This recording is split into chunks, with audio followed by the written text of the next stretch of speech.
What's up, guys? How's it going? Avid Geek, and I'm back with a opening. This is the Grand Archive booster box for Ultra Edition, Dawn of Ashes. I'm not opening the whole entire box in this video, so don't get too excited there. I'm actually just going to go ahead and open up one booster box. The plan is I want to have a booster box opening for the channel, not a full case, and then I'll probably open up a pack here and there on camera. That's kind of the idea. Reason being, opening boxes and just watching that isn't exciting to me. All that you want to see really is the pull for like a signed card or whatever, and that's it. So why not kind of spread it out a little bit more, enjoy the openings, and do one pack at a time, kind of like what the Tall Timmy does for Flesh and Blood. That's what I'm thinking, and have more of something. What's the word I'm looking for? More meaty content around it instead of you just watching me open these things. I just don't find that interesting from my perspective. That's more of what's the context or the content in the video besides the cards themselves that I find interesting. So we're going to try that approach. But you let me know if you do like just me opening these boxes and going through it. So first off, let's talk a little bit about the difference in Ultra versus first edition. And I'm not talking about the variations in art and all. I was just talking about the box themselves. All right, this box, it looks the same. There's no difference. The quality of the box itself is the same. Feels great. You see here, nothing's really changed. All looks fantastic. What's on the bottom here? Yeah, see, like, that's it. There's nothing else. 2022. Okay, so they printed these boxes a while back. I'm assuming they just kept the same box. Everything about the box is the same, except for the print here, right? Obviously, this is going to say Ultra Edition as opposed to First Edition. But yeah, it feels the same. Still high quality box. I appreciate that. You know me. I love my corrugated. The experience is the same in terms of this what are they called? Toppers. You just have the different elements. So water, fire, wind. Those are the three elements you have. So they won't be in the decks, in the packs themselves. You'll get it from this. In terms of the packs, what do we get here? We get, let's see if we can pull all the different versions of this out. So just the 4. No, we have one more. Nope, we have that. Am I missing anything? No, okay. I'm gonna move this off side, so it won't be on camera. Apologies, but I need the room. So what we have in terms of packs, Xander. Why am I drawing a blank on her name? Is it Trisket? No, not Trisket. Tristan, I think. Merlin, and of course, shoot, Piper? Is that it? Is that his name? We'll know once we open up the cards. I don't know why I'm drawing a blank on it. But either way, these are the designs on the packs is the point. And sorry, I'm not more familiar with the naming themselves. All I really care about is Merlin. I want to see more Merlin stuff in here. But the packs have changed. There is more air. And my understanding is in an interview on TM32, I think it is. That's the channel. With not the developer, but more of the business operations. Sikurus? I think I'm saying that wrong. But he mentioned they pumped in more air into the pack, which makes the pack easier to open. These are a lot easier than the first edition, but I don't like the feeling of so much air. Do you know, like when you buy chips and it has that feeling of, it looks like you're getting a lot, but there's so much air in the bag itself. With cards, I don't like that feeling either. It does feel a little like, what's the word I'm looking for? The cards could shift around too much in the packs. There's some concern there. How big the concern is, I don't know. We have a Rye, Smack with Flute, Strategic Planning, Runeflame Swordsman, Cram Session, and I'm sorry, I'm sorting these out just by the element essentially. Wind, post, strike, idle thoughts. I am mixing them up already on my end. Why am I doing that? There we go. Here's the uncommons. Mind Freeze, Luxem Sight, and an Erratic Bolt as the rare. I'll put the rare there for now because I'm running out of space already down here. I don't have a huge work area to do this. But we will continue on. Let's do this guy. But yeah, so the packs are way easier, as I mentioned, to open. It's not a huge struggle anymore.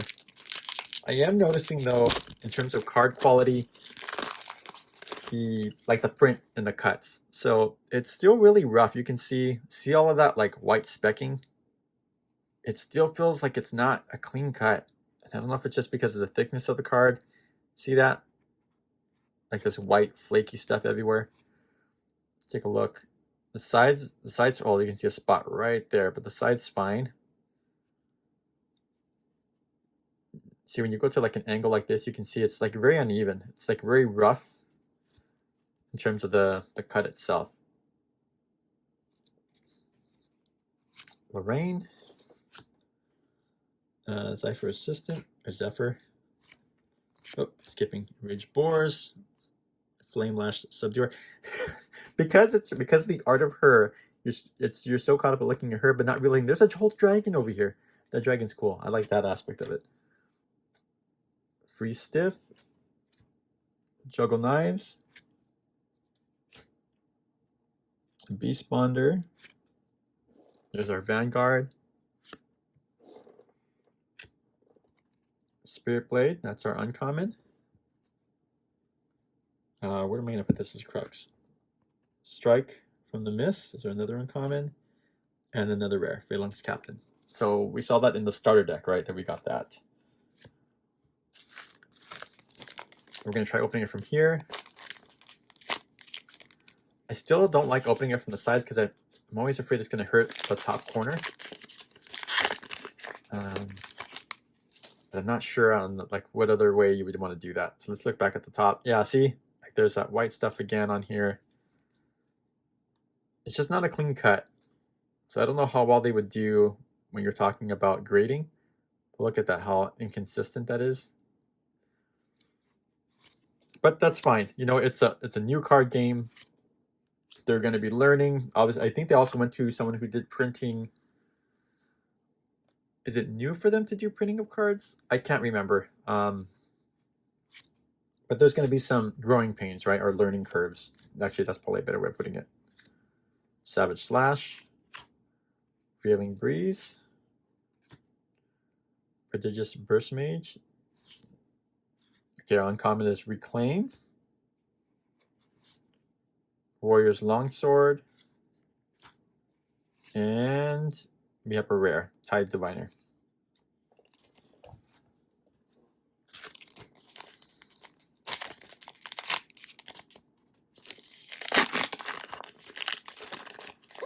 Good. Be careful with that.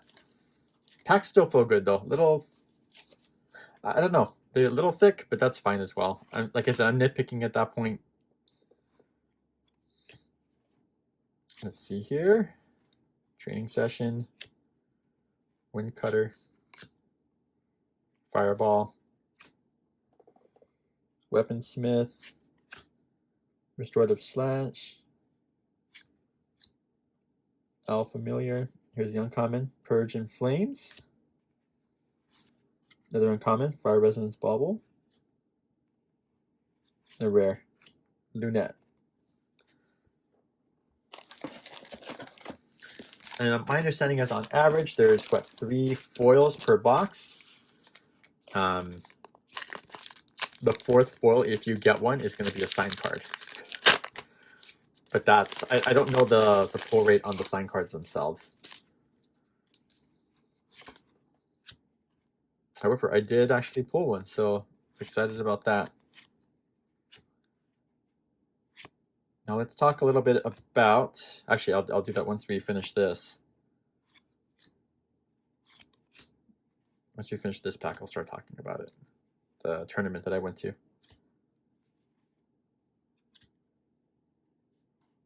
And here's our rare, Disintegrate. So no SR so far. Yeah, so I went to a tournament at Top Spot Cards as well. It was in conjunction with, or the sponsor, or whatever you want to call it, was TM32. They, how do I put it? A lot of people turned out. They showed up. It was great. It was nice to see so much support for the game. Really appreciated that. There was, the way the pricing was done, there was first, it was set a particular way, but because so many people turned out, they didn't want to turn them away from being able to play or participate. So they had to change it. So there we go. There's our first foil. Excalibur, Cleansing Light. And this is a rare. This is nice. It's a warrior spell. Destroy target non-champion object. That's a nice looking card. Patient Rogue. Spirit Blade. Oh, we got an Excalibur non-foil. Okay. Nice. Yeah, so they changed a lot of the way the pricing was done. I think it was like 32 gold packs, take all type of thing. Like, but because of how the turnout was way higher than the 32 max, it was more like 45 people showed up, which is great. I mean, it's great to see support for the game. You know, then the game isn't really gonna die out, and people are excited. So wasn't concerned about that. But for people who are traveling, right, to go play the game with that kind of pricing in mind, I just felt a little bad for them, but I completely get it. But the tournament was fun. I thought it was a lot of fun. It was great. Luxem Sight. Sword of Adversities are rare. Okay. The tournament was great. I won 2 out of my 3 matches. I had to leave. It was just getting too late. There was just too many people. I ended up getting a gold pack, and I got 3 silver packs, which was great. Didn't pull anything too crazy out of there. No, nothing signed. But still, I was excited that I won 2 matches. That was pretty much good enough for me. And of course, hanging out with friends. I'm not going to worry about these piles anymore. It's too hard with this camera business. Uncommon, Shout at Your Pets, and a Snow Fairy is a rare. That's a beautiful card. Here. Also, I have a theory on the way that they're doing the foils as well. I'll talk about that in a minute. So, yeah, 1-2. Won my first match. Then I lost the second match against someone a little bit more experienced in terms of playing cards. Then the third match I won, and that's when I just had to go.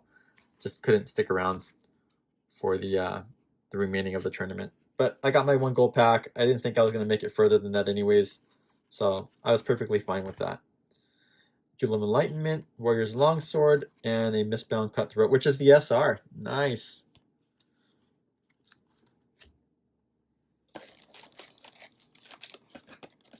The raffle was fun that they had. Hopefully they'll post up the whole thing up where you guys can see it. And if they do, I'll kind of link it here in the video, depending on when this comes out. But just excited. I thought it was a lot of fun. I was just happy to participate, be able to be there, hang out with my friend. Met a few people, as you do with any card game. And I'm glad I won some matches. I was thinking I was just going to go in losing. Fire Resonance Bauble, Terra's Sight, and a Tactful Sergeant as the rare.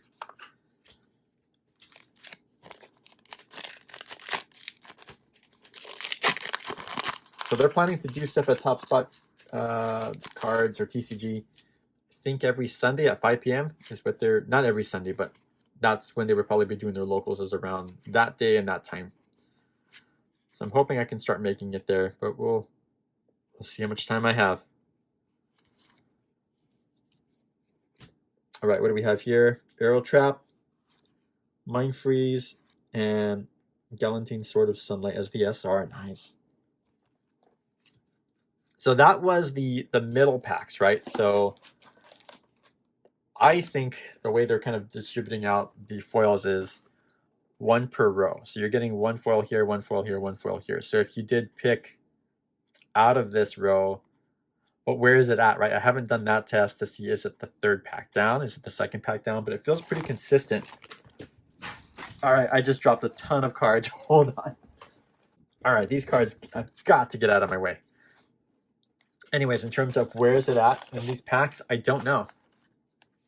But is that a consistent thing, or is it... The rows, I think, are consistent, okay? But the pack down, 1, 2, 3, 4, 5, 6. You get 6 packs here in this row. So let's see if we can figure this out. I'm hoping I don't figure this out, because that means then everyone will know. And all you have to do is open the box and pull out the that pack, right? Which would be terrible. So I'm hoping it's not that consistent.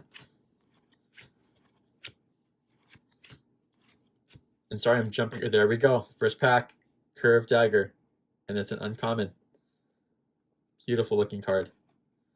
There's our other uncommon, Sprint Ash, and then a rare. Okay, so in this case, it was the first one, which I don't think was the case, right, for the other row. So it sounds like it's not consistent in that respect. So we shouldn't see any other foils, I think, in this row, if that is to be true.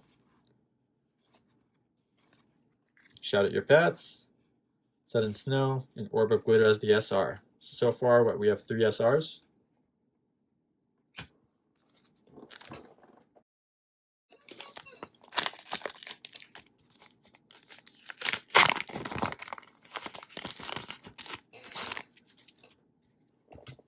Yeah, but the tournament was great. Like I said, fantastic. Great job. I can't wait to see another tournament. I want to go to more of them.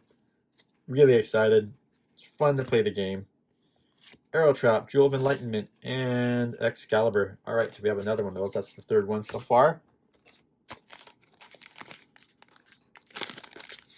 By the way, the interview that TM32 did with the business operations manager, great interview. Ooh, those are questions that I would have loved to hear about, whereas more the business side of things. How are things ran? Why there were why certain decisions were made in terms of the print quality, the boxing, the materials, the paper, the core, what their strategy is, the reasoning behind certain decisions. That to me, that's what's interesting. Poison Dagger. We have Bauble of Mending. To me, that's the interesting parts of things, is the kind of the business operations side. I guess it's just because I come from that world in terms of the marketing, the operations and strategy and segmentation, all that kind of stuff. So that appeals to me quite a bit. Oh, we got another one. So we got a second foil in this row, right? Oh, that's a beautiful looking card. Wow. I know it's a common, but I love this card. Okay, so that's our 3 foils. So it didn't ring true that it's per row. But does that mean I'm going to get a sign card?